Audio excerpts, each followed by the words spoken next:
In the 1990s, there was only one place every footballer dreamed of playing. Not England, not Spain, Italy.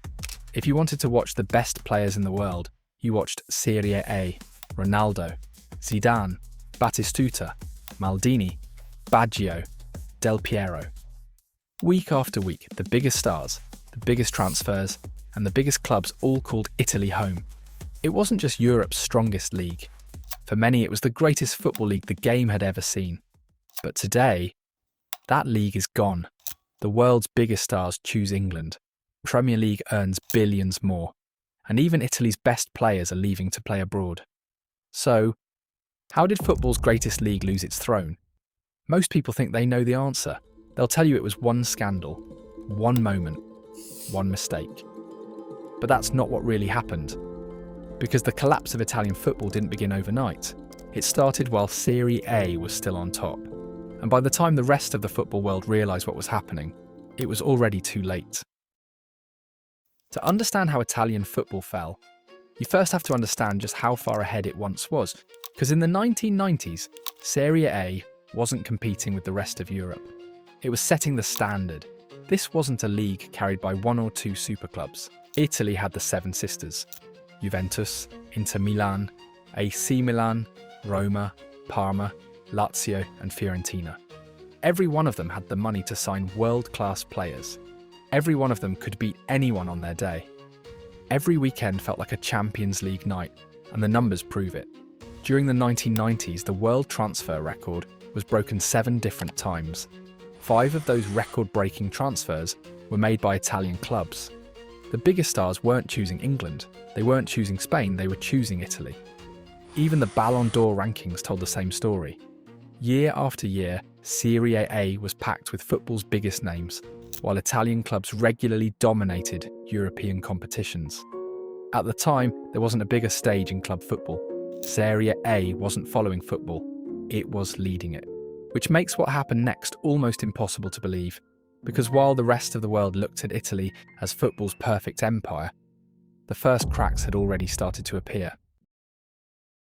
Ask almost any football fan why Serie A declined, and they'll probably give you the same answer: Calciopoli, the corruption scandal that shook Italian football in 2006. Juventus were relegated, league titles were stripped, the league's reputation was damaged around the world. But here's what most people don't realise. By the time Calciopoli happened, Italian football had already begun to crack. The warning signs appeared years earlier, and they started with television money. Unlike most leagues today, every Serie A club negotiated its own TV deal. The biggest clubs attracted the biggest audiences. So naturally, they earned the biggest contracts. But there was a hidden cost. Every new deal made the rich clubs richer, while the rest of the league slowly fell behind. By 2002, Juventus were earning around €54 million from television rights. AC Milan received almost €50 million. Some smaller Serie A clubs were offered just €4.5 million. The gap became so extreme that 8 clubs refused to begin the new season in protest. For years, the problem was easy to ignore. After all, Italy still had the biggest stars, the biggest clubs, and the biggest matches. But the foundation was beginning to crack.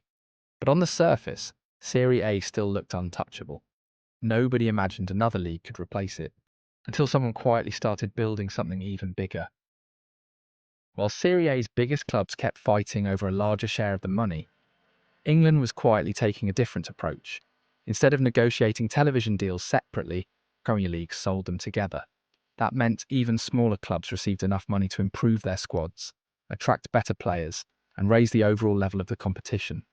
Italy made its biggest clubs stronger. England made its entire league stronger. And as the quality of the Premier League improved, more fans watched. More broadcasters invested. More money flowed into English football. At first, nobody in Italy seemed worried. After all, Serie A was still football's biggest league. But behind the scenes, the balance of power had already begun to shift. By the late 2000s, Italian football still had a chance to recover. The clubs were still respected. The fans were still passionate. The history was still there. Then came Calciopoli. The scandal shattered the league's reputation.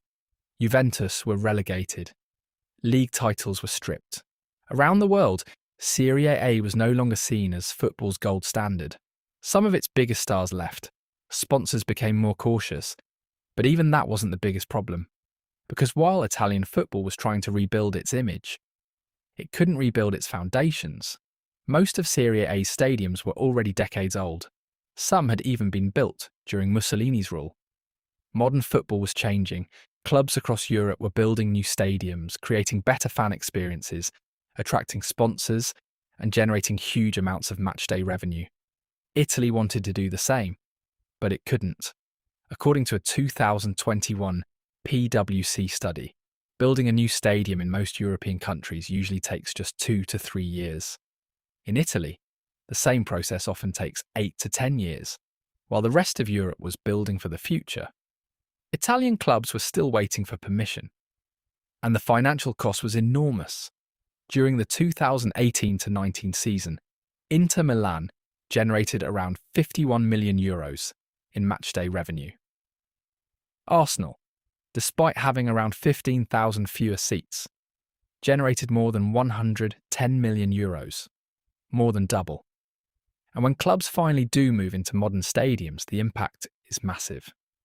A 2021 study found that new stadiums increase matchday revenue by 119% and commercial income by another 60%. That was money Italian clubs simply couldn't access. So while the Premier League was evolving every season, Italian football was trapped in the past. And in modern football, standing still is the fastest way to fall behind. Today, Serie A is no longer football's biggest league, but that doesn't mean its story is over. Italian clubs are finally building new stadiums, their finances are becoming healthier, and teams like Inter, Napoli, Atalanta and Bologna have shown that Italian football is still capable of competing at the highest level. The fall of Serie A didn't happen overnight. It took decades, which means the comeback won't happen overnight either. But one thing is certain. If football has taught us anything, it's never to write off Italy. The question isn't why Serie A fell. The real question is, when will it rise again?